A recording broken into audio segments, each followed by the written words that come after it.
Cristiano Ronaldo, kini telah mengoleksi 925 gol per 26 Februari 2025. Pencapaian ini menunjukkan bahwa meskipun usianya semakin bertambah, semangat dan kemampuannya di lapangan hijau tetap luar biasa. Gol-gol tersebut berasal dari klub yang dibelanya, serta kontribusinya untuk tim nasional Portugal. Dia hanya membutuhkan 75 gol lagi untuk mencapai angka 1000 gol, sebuah pencapaian langka yang belum tercapai oleh pemain manapun di era modern sepak bola. Dalam pertandingan terakhirnya, Ronaldo mencetak gol dalam kemenangan Al Nassr atas Al Wehda pada Rabu kemarin, yang semakin mendekatkannya pada target ambisiusnya. Dengan konsistensi luar biasa, Ronaldo telah mencetak 463 gol sebelum usia 30 tahun, dan 462 gol setelahnya. Itu membuktikan bahwa ia masih mampu bersaing di level tertinggi meskipun sudah tidak muda lagi.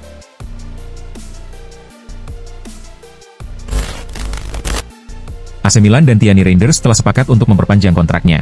Gelandang asal Belanda ini akan tetap bersama Rossoneri hingga musim panas 2030, sementara sebelumnya kontraknya berlaku hingga 2028. Keputusan ini diambil karena Milan ingin memastikan masa depannya lebih aman. Sejak bergabung dengan Milan, performa Reinders yang impresif menarik perhatian sejumlah klub besar, termasuk Manchester City dan Barcelona yang dilaporkan tertarik untuk merekrutnya. Namun Milan tidak ingin kehilangan pemain kunci di lini tengah, sehingga mereka menawarkan kontrak baru dengan durasi lebih panjang. Dalam kesepakatan baru ini, Reinders akan mendapatkan kenaikan gaji yang cukup signifikan. Saat ini, ia menerima sekitar 1,7 juta euro per musim. Meskipun jumlah pastinya belum diumumkan, Milan bertekad untuk memberikan penghargaan yang sesuai bagi pemainnya.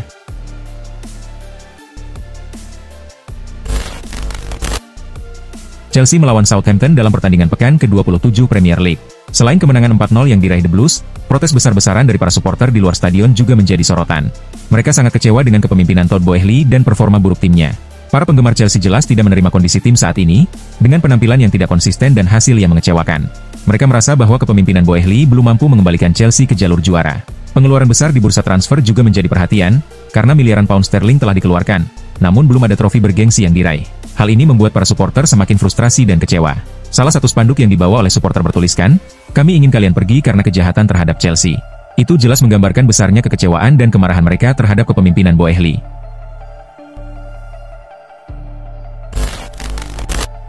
Barcelona dan Atletico Madrid menyajikan pertandingan dramatis dalam leg pertama semifinal Copa del Rey. Pertandingan di Estadi Olympique Luis Companys ini berakhir dengan skor imbang 4-4. Meskipun gagal meraih kemenangan, Barcelona menunjukkan potensi besar di sektor serangannya. Pedri dan Lamine Yamal menjadi bintang utama, memberikan sentuhan magis yang menghidupkan permainan tim. Sejak menit pertama, Pedri bertindak sebagai pengatur ritme permainan, dengan sentuhan, visi, dan kecerdasannya yang membuat lini tengah Barcelona begitu bergerak dinamis. Gol yang dicetaknya menunjukkan ketenangan dan kepandaian dalam membaca situasi. Kerjasamanya dengan Frenkie de Jong menjadi kunci bagi permainan Barcelona di lini tengah. Di sisi kanan serangan, Yamal menunjukkan kelincahan dan keterampilan teknis yang sangat sulit dihentikan. Bek Atletico kesulitan menghalangi dribelnya yang cepat dan pergerakannya tanpa bola yang cerdas. Dalam pertandingan ini, dia benar-benar menunjukkan kualitasnya.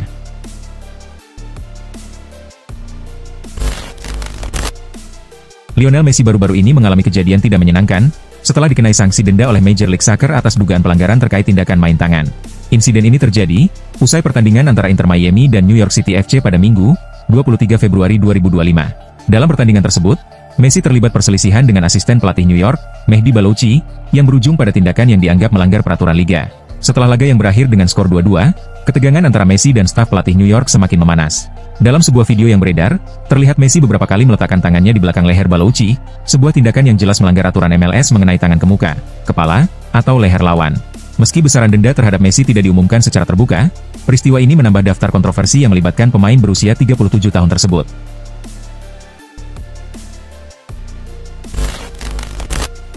Arsenal tidak mengeluarkan uang sama sekali pada bursa transfer paruh musim ini. Sebaliknya, klub mengalokasikan dana sebesar 1,2 juta pound untuk melakukan latihan di Dubai. Menurut laporan Mirror, Arsenal memilih Dubai sebagai tempat latihan karena beberapa alasan. Pertama, mereka memiliki jeda 10 hari setelah tersingkir dari Piala FA, yang dimanfaatkan untuk training camp di Dubai.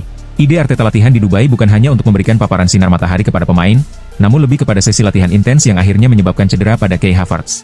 Para pemain Arsenal hanya mendapat 1 hari libur penuh selama di Dubai. Terkait cedera ini, Havertz menjadi salah satu pengorbanan mahal bagi Arsenal, mengingat stok penyerang mereka sangat terbatas. Kejadian ini menuai kritik dari pendukung dan pandit di Inggris, karena klub menghabiskan uang dalam jumlah besar, namun justru menyebabkan cedera pada pemain.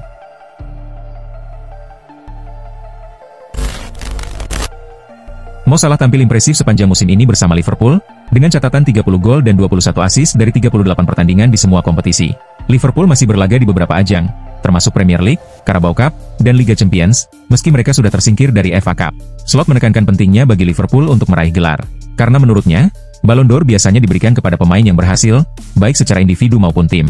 Slot yakin bahwa tantangan ini akan semakin memotivasi Salah, dan berharap pemain asal Mesir tersebut bisa membantu Liverpool meraih trofi, sehingga meningkatkan peluangnya untuk meraih penghargaan tersebut. Secara umum, seseorang yang memenangkan Ballon d'Or biasanya juga harus meraih sesuatu, ujar Slot. Lebih lanjut, ia juga menyoroti peran vital Salah dalam kemenangan Liverpool, terutama dalam pertandingan melawan City, di mana Salah tidak hanya mencetak gol dan assist, tetapi juga menunjukkan dedikasi luar biasa dalam bertahan.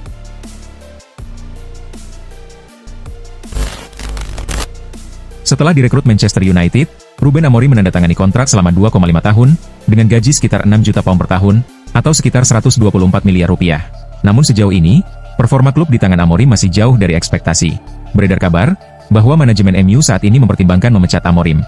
Jika Manchester United memutuskan untuk mengakhiri kontraknya lebih awal, mereka akan diwajibkan membayar sisa gaji Amorim secara penuh, yang mencapai 12 juta pound. Selain itu, staf pelatih yang dibawa oleh Amorim dari Sporting juga memiliki perlindungan finansial serupa. Jika mereka diberhentikan, total biaya kompensasi yang harus dibayar United bisa mencapai 20 juta pound. Di sisi lain, Manchester United saat ini sedang menghadapi tekanan keuangan yang besar. Dengan laporan keuangan terbaru menunjukkan, klub memiliki hutang lebih dari 1 miliar pound, termasuk 300 juta pound yang masih harus dibayar kepada klub lain untuk biaya transfer.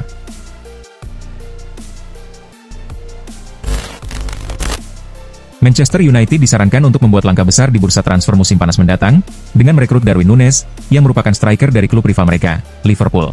Saran ini datang dari mantan penyerang Manchester United, Dwight Yorke, yang berpendapat bahwa pemain asal Uruguay tersebut bisa menjadi solusi untuk lini serang setan merah. Saya akan siap bertaruh pada Núñez jika Liverpool bersedia menjualnya. Meskipun dia masih memiliki beberapa kekurangan, United membutuhkan sosok yang bisa menjadi ujung tombak serangan, ujar Yorke seperti yang dikutip Mirror. Yorke juga menilai, bahwa United saat ini kekurangan pemain dengan mentalitas dan kepercayaan diri yang tinggi, untuk menjadi andalan di lini depan. Ia menambahkan bahwa pemain berusia 25 tahun tersebut memiliki postur tubuh yang kuat, dan bisa menjadi aset berharga bagi tim asuhan Ruben Amorim. Núñez sendiri, saat ini tengah kesulitan di Liverpool. Dan kemungkinan besar, Manchester United dapat merekrutnya dengan mudah.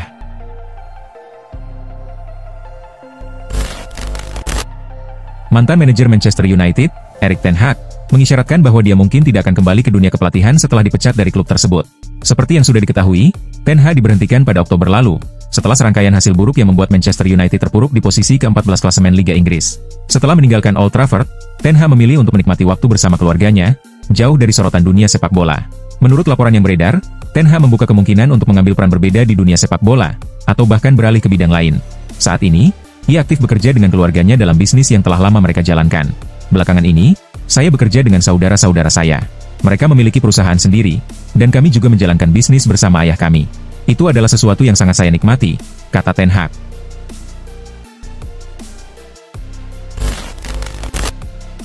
Menurut laporan BBC, Real Betis berhasil memenangkan banding terkait kartu merah yang diterima Antony.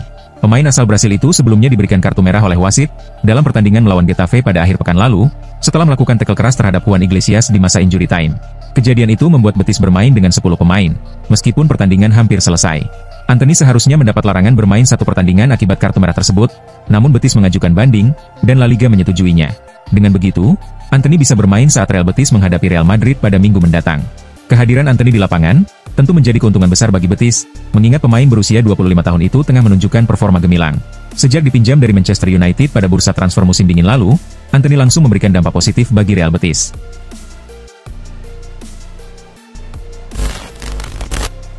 Negosiasi mengenai perpanjangan kontrak Theo Hernandez dengan AC Milan, dilaporkan mengalami jalan buntu. Penurunan performa pemain tersebut, belakangan ini membuat pihak Rossoneri mempertimbangkan untuk melepasnya. Bahkan, Rossoneri telah memberi izin kepada klub-klub peminat, untuk mengajukan tawaran di kisaran 50 juta euro. Menurut laporan yang beredar, Manchester City disebut sebagai salah satu klub yang paling serius berminat mendatangkannya. Selain City, Real Madrid juga dilaporkan tertarik untuk membawa kembali Hernandez ke Santiago Bernabeu. Pemain berusia 27 tahun ini sebelumnya membela Los Blancos dari 2017 hingga 2019, sebelum pindah ke Milan. Hernandez diperkirakan masih memiliki kualitas yang cukup untuk bersaing di level tertinggi, baik di Premier League maupun La Liga. Bagi para penggemar sepak bola, perekrutan Theo Hernandez diperkirakan akan menjadi salah satu transfer yang paling dinanti pada musim panas mendatang.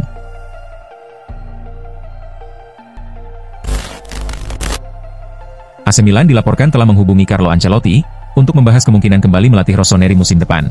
Meskipun Ancelotti masih terikat kontrak dengan Real Madrid hingga 2026, masa depannya di klub tersebut masih belum jelas. Menurut pengamat sepak bola Spanyol, Eduardo Inda, AC Milan telah berkomunikasi dengan Ancelotti, untuk mendiskusikan peluang kepulangannya ke San Siro. Inda mengungkapkan, bahwa CEO Milan telah berbicara langsung dengan Ancelotti, dan mengatakan, bahwa jika dia meninggalkan Real Madrid, pintu Milan akan selalu terbuka untuknya. Saya diberitahu bahwa CEO Milan telah menghubungi mantan temannya, Carlo Ancelotti, kata Inda.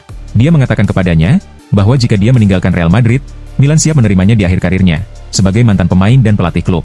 Tawaran ini berlaku jika dia tidak melanjutkan sebagai pelatih Real Madrid musim depan, tambahnya.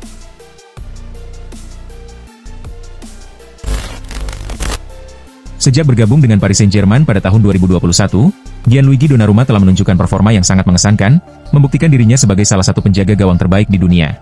Meskipun demikian, muncul desas-desus mengenai ketertarikan dari klub-klub Italia, seperti Inter Milan, yang dikabarkan tertarik untuk merekrutnya.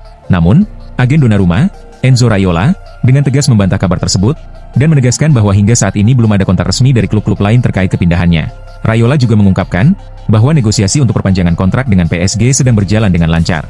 Dia menekankan bahwa meskipun banyak klub besar yang mengagumi Donnarumma, sang pemain saat ini sepenuhnya fokus untuk memberikan yang terbaik bersama Paris Saint-Germain, dan melanjutkan karirnya di ibu kota Prancis.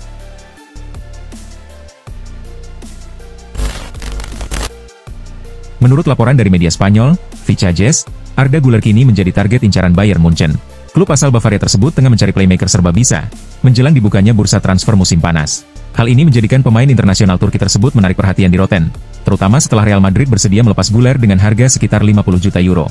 Meskipun harga tersebut cukup tinggi, Bayern Munchen tampaknya tidak gentar, dan berambisi untuk merekrut Güler pada jendela transfer musim panas yang akan datang. Ketertarikan Bayern terhadap Güler memang agak mengejutkan, mengingat mereka sudah memiliki Jamal Musiala sebagai opsi jangka panjang di posisi yang sama. Namun, kemampuan serba bisa Güler membuatnya juga dapat diandalkan di posisi sayap kanan. Selain itu, Güler masih bisa dimainkan sebagai gelandang box-to-box dalam sistem yang diterapkan oleh pelatih Vincent Kompany.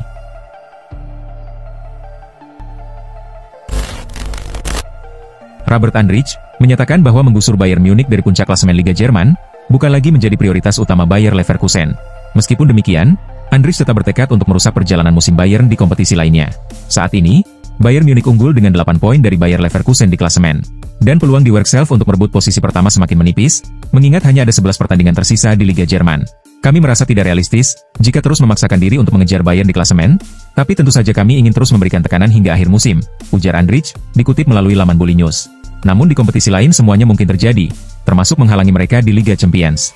Kami akan terus berusaha mengganggu Bayern hingga pertandingan terakhir musim ini, tambah gelandang berusia 30 tahun tersebut.